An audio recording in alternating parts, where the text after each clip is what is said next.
예를 들어서 우리 엄마가 우리 집에 같이 살고 있어. 근데 주민등록은 분리가 돼 있단 말이에요. 우리 엄마는 같이 살고 있는 게 아니다 이렇게 생각을 하신단 말이에요. 근데 하필 그런 경우에 꼭 엄마가 주택이 하나가 있어요. 그리고 나도 주택이 하나 있어요. 같이 살고 있죠? 그럼 1세대 몇 주택이에요? 2주택이에요. 그럼 비과세가 깨져버려요. 그런데 이제 많이 궁금해 하시겠죠. 그걸 어떻게 잡아내냐. 잡아내는 방법이 다 있어요. 신용교통카드 이건 기본으로 보고요. 그 밖 관리비 영수증, 병원 진료기록, 요즘에는 쿠팡, 배민 이런 거 많이 시키죠? 이런 것도 보기도 하고요.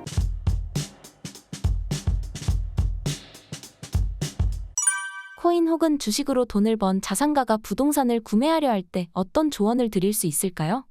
세금이죠. 세금인데 가장 중요한 게 이제 자금 출처예요. 혹시 그 앞에 영상에서 우리 말씀드렸던 소득 지출 분석 시스템 기억하십니까? 내가 코인으로 만약에 돈을 많이 벌었어요. 지금은 이제 신고가 좀 들어가죠. 세금은 안 낸다 하더라도. 자, 그러면 내가 신고된 금액으로 내가 뭔가 소득이 잡혀요. 이걸 내가 증빙을 할 수 있어요. 그 돈을 가지고 내가 부동산 고가주택 규제적 사는 거 아무 문제 없어요. 제가 얼마 전에 어떤 다른 언론 기사를 보니까 19살인가? 굉장히 어린 나이부터 단돈 170만 원 가지고 시작을 했는데 그분이 반포에는 원베일리를 취득을 하고 세를 주셨더라고요. 그리고 본인은 트리마지에서 전세를 살더라고요. 근데 저는 거기서 너무 이분이 잘했다고 생각을 한 게 뭐냐면 저는 그분하고 일면식도 없습니다. 두 가지가 있는데 본인이 갖고 있었던 그 투자 수익 사실 코인이나 주식은 좀 변동성이 상대적으로 크잖아요. 근데 그거를 100%는 아니겠지만 상대적으로 안전한 강남 아파트에다가 옮겨놨다. 그건 너무 잘했다고 생각을 하고요. 두 번째는 뭐냐면 그분이 인터뷰하는데 그 말을 하더라고요. 자기가 왜 자기는 트리마지에 전세로 또 사냐면 반포는 보니까 가족 단위가 많다는 거예요. 근데 자기 지금 혼자거든. 그러니까 내가 반포 지금 당장 안 살아도 될 것 같다는 거죠. 그래서 자기는 좀 더 사업하기 편한 성수동에 있는 거죠. 이미 그거 자체로 제가 봤을 때 부동산 인사이트도 있으시더라고요. 그래서 그런 케이스가 많이 있어요. 주식이든 코인이든 아니면 개인 사업이든 하는데 제가 주변에 겪은 자산가 분들을 보니까 거의 80% 90% 이상은 마지막에는 부동산에 이렇게 심어 두시더라고요. 그래서 그걸 두 개를 밸런스를 잘 맞추시면 좋겠고 부동산을 취득하는 과정에서는 꼭 검증된 자금, 내가 소득 신고된 자금 이걸로 하시기 바랍니다. 내가 돈이 아무리 많이 있어도 이걸 제대로 신고를 안 했잖아요. 예를 들어서 내가 억대 연봉자예요. 그럼 나는 월급에서 계속 신고가 됐겠죠.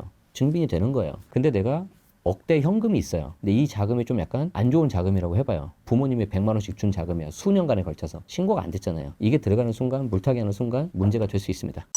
상황별 1주택자의 비과세 전략을 설명해 주실 수 있나요?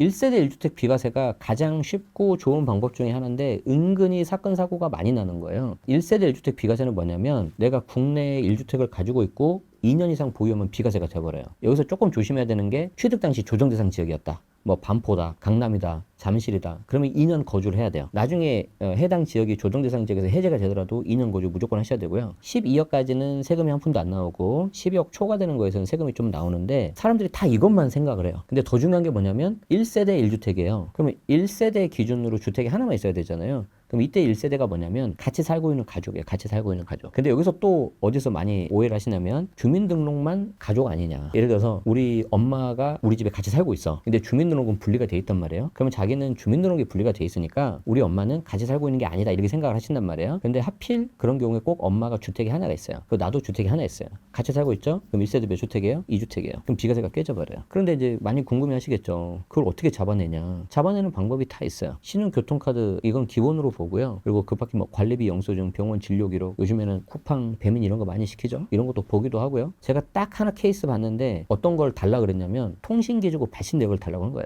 주민등록상 엄마는 강북, 나는 강남인데 그러면 엄마가 강북에서 생활하시니까 통신 기주국 발신 내역이 강북에 점이 찍혀야 될 거 아니에요. 근데 보니까 다 아들내미 집 강남에 찍혀 있는 거예요. 그럼 그거 드리면 할 말 없죠. 떼오라고 합니다. 그렇기 때문에 1세대 1주택 비과세에 꼭 조심하셔야 되고요. 최근에 걸린 거 하나 제가 좀 보여드릴게요. 여기 이제 자료를 보시면 이렇게 나오는데 이게 최근에 나왔던 2월 17일 나왔던 국세청에서 발표한 세무조사 케이스인데 가장매매, 그러니까 가짜로 매매를 한 거예요. 여기 보시면 본인 갑이 있는데 다주택자인 거예요. 주택 A가 있고 고가주택 B가 있어요. 당연히 고가주택 B가 양도세액이 크겠죠. 그래서 고가주택 B를 비과세를 받으려면 이 A주택을 없애야 돼요. 팔아야 돼요. 근데 요즘에 안 팔리죠. 아까 말씀드렸잖아요. 양극화가 되게 심하게 돼 있고 어정쩡한 물건은 잘 안 팔려요. 그러니까 이분이 고가주택 B를 비과세를 받고 싶으니까 A를 아는 사람, 특수관계인인 친척한테 넘깁니다. 그러고 나서 고가주택 B를 비과세를 받고 양도가가 분명히 12억이 넘을 거예요. 고가주택이니까. 그래서 양도세 비과세 신고를 해요. 세무서에. 여기까지 하면 아무 문제가 없어요. 어떻게 보면. 그런데 이 주택을 얼마 지나지 않아서 다시 가져옵니다. 그러니까 무슨 말이에요?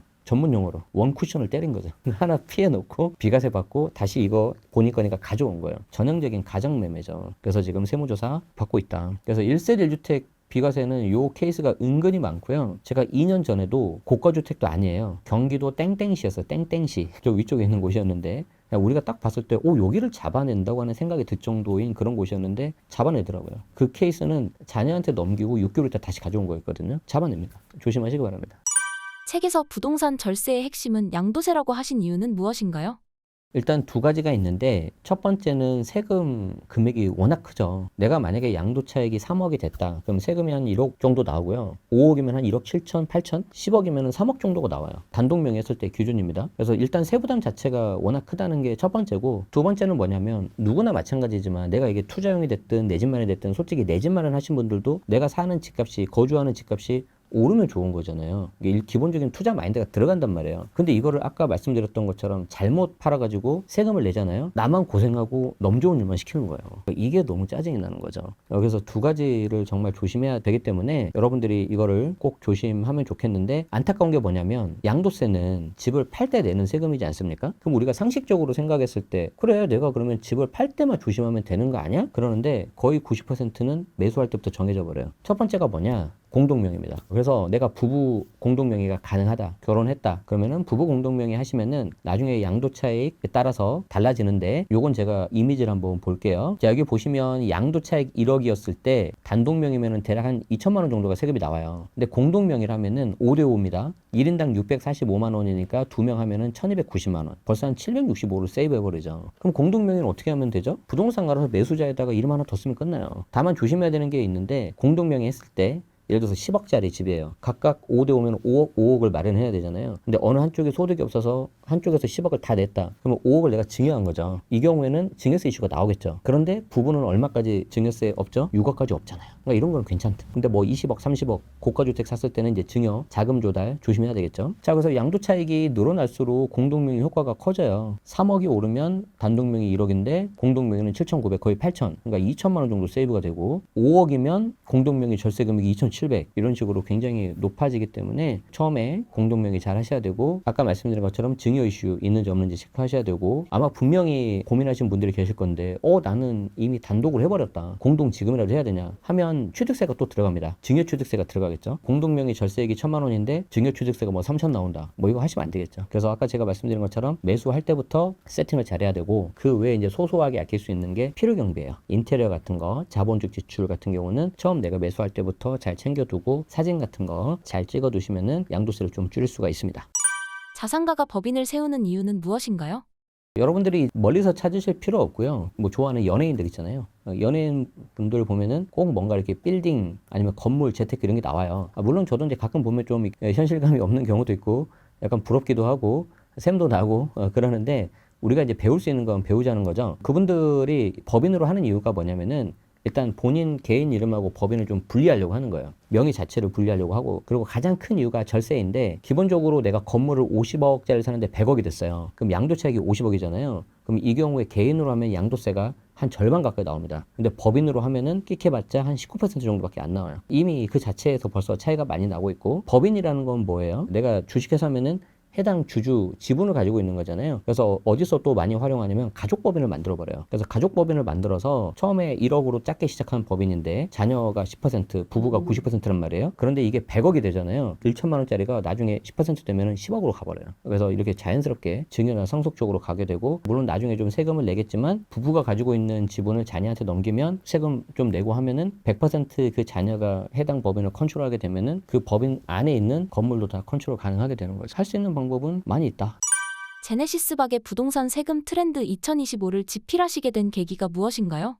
글 쓰는 거를 좋아하고, 요즘에 뭐 네이버 블로그도 그렇고 스레드도 그렇고 그냥 쓰는 걸 좋아해요. 그걸 네이버 프리미엄 콘텐츠라는 유료 콘텐츠로 이렇게 판매를 해봤어요. 다행히 좀 많은 분들이 감사해 주셔가지고 아마 부동산 세금 분야에서는 제가 1위로 알고 있는데, 그걸 좀 이제 책으로 엮어가지고 내게 된 게 이번에 부동산 세금 트렌드 2025입니다. 예측하신 것처럼 저는 매년 낼 거고요. 이 책을 매년 아마 10월달 정도가 되면은 나올 건데, 제가 이 책을 쓴 거는 다른 거 없고요. 이 책을 통해서 다른 사람한테 제가 알고 있는 지식과 정보로 도움을 주고 싶어요. 그래서 가끔 제 유튜브나 블로그에 책 보고 세금 줄였다, 그러면은 굉장히 좀 많이 기쁜데, 그때가 좀 가장 보람되는 그런 거라고 생각을 하고 있고, 다만 여러분들이 조심해야 되는 게 뭐냐면 저는 그냥 세무사도 아니고 평범한 개인이기 때문에 예를 들어서 뭐 비과세 검증이라든지 그리고 신고 대행이라고 있어요. 이 신고 대행은 세무사님 같은 그런 자격사분만 가능합니다. 그래서 내가 세이브할 수 있는 금액이 크면 클수록 꼭 세무사님하고 가서 검증을 하고 이왕이면 신고 대행까지 하시는 게 좋아요. 그러면은 이게 양도세 신고가 어떤 세무사 이렇게 도장이 찍혀서 딱 들어간단 말이에요. 그렇지 않고 내가 셀프로 하잖아요. 그럼 세무 공무원이 바라보는 입장이 달라요. 셀프로 하면은 공부를 열심히 했네 이렇게 생각 안 하고요. 혹시 이 사람이 뭔가 틀리지 않았을까 꼼꼼히 봅니다. 근데 세무사님 거 하면 그래도 조금 좀 덜 하죠. 그래서 우리가 이제 그런 어떤 자격사분의 어떤 힘을 빌리는 거고, 마지막으로 제가 이제 말씀드리고 싶은 거는 여러분들이 살아가면서 제일 중요한 게 뭡니까? 일단 첫 번째 건강해야 되죠. 그리고 요즘 지금 현재 같은 자본주의 시대에는 어떤 재산권이 굉장히 중요하단 말이에요. 그런데 이 세금은 합법적인 방법으로 여러분의 재산권을 침해할 수 있는 그런 공권력이에요. 그렇기 때문에 여러분들이 이상하게 열심히 사는 것 같은데 굉장히 나는 정말 성실하게 살았는데 좀 뭔가 부족하고, 왜 내가 집안 칸을 마련하기 이렇게 힘들고, 왜 이게 월급 그냥 스치는 것만 같고, 그런 생각이 드신다면은 이걸 도대체 누가 이렇게 가져가는 거냐 생각해 보세요. 통화량이라고 우리가 많이 나오잖아요. 정보도 나오고 뭐 M2 이렇게 나오는데, 정부에서 통화량을 2배를 넘게 찍었는데 왜 내 계좌는 2배